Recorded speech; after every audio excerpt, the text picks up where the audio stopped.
Mesdames, Mesdemoiselles, Messieurs, rebonjour. Donc maintenant nous allons parler la section 6 de la franc-maçonnerie sur euh, un homme bon, que j'estime beaucoup, que j'aime beaucoup, un génie, un génie. Adolf von Knigge, un aristocrate allemand de très très haut niveau. 1752, il est né en 1752, il est mort en 1756. Donc à l'âge de 44 ans, il est mort très jeune.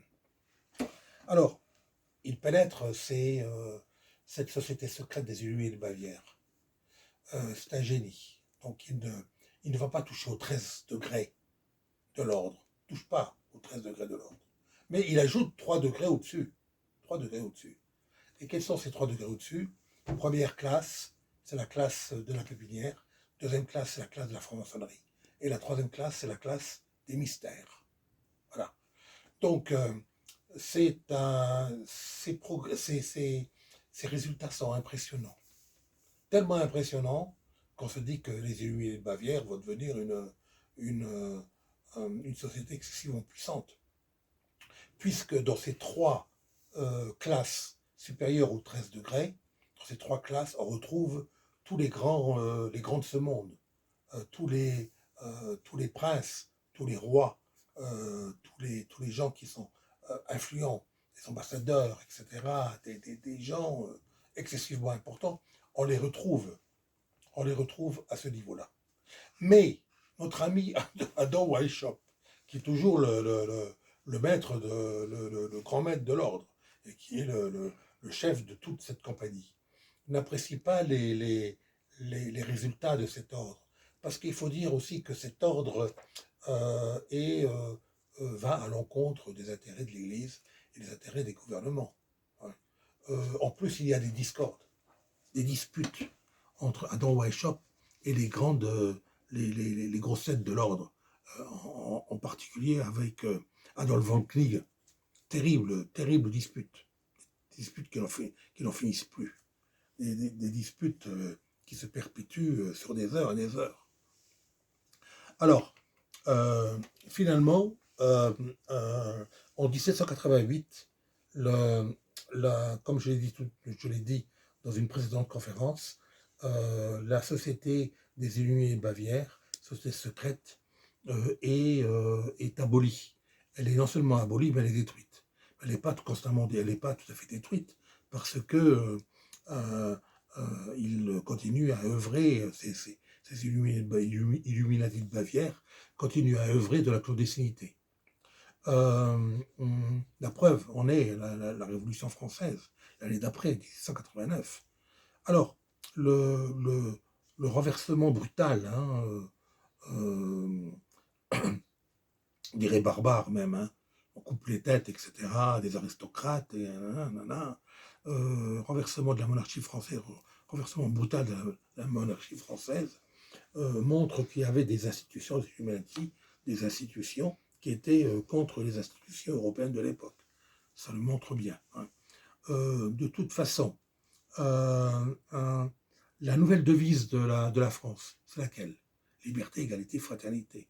Mais ce n'est qu'une devise répétée depuis 2 siècles environ, depuis 2 siècles par des francs-maçons français. Depuis 2 siècles avant 1700, la Déclaration des droits de l'homme et du citoyen, c'est 1795. C'est le mois d'août 1795. Donc 2 siècles avant, les francs-maçons français répétaient dans leur loge égalité, fraternité, liberté, égalité, fraternité. Ils répétaient cela, d'accord.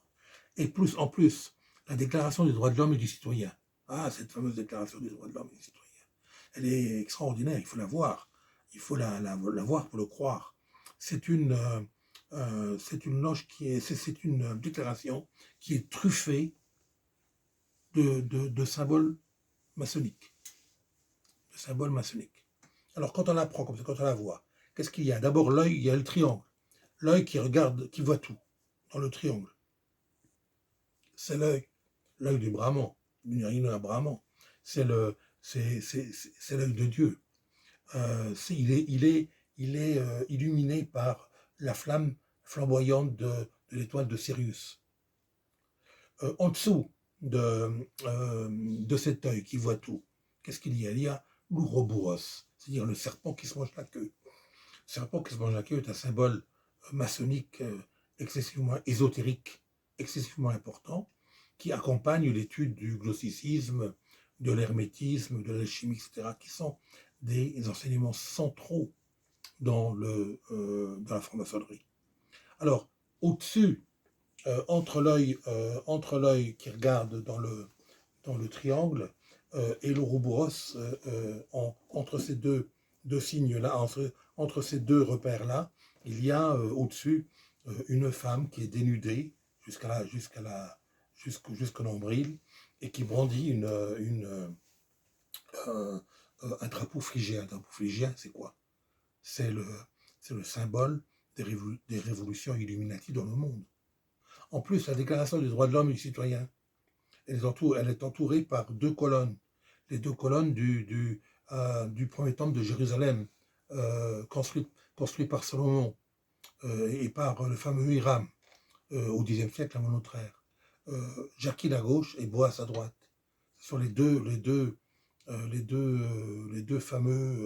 fameuses colonnes qui enserrent l'entrée pardon, l'entrée du temple de Jérusalem et qui enserrent la déclaration des droits de l'homme et du citoyen. Voilà, donc j'ai terminé avec cette conférence qui est très courte, mais je voulais vous parler d'Adolf von Knigge. C'est un homme que je considère comme étant un génie. Voilà, merci.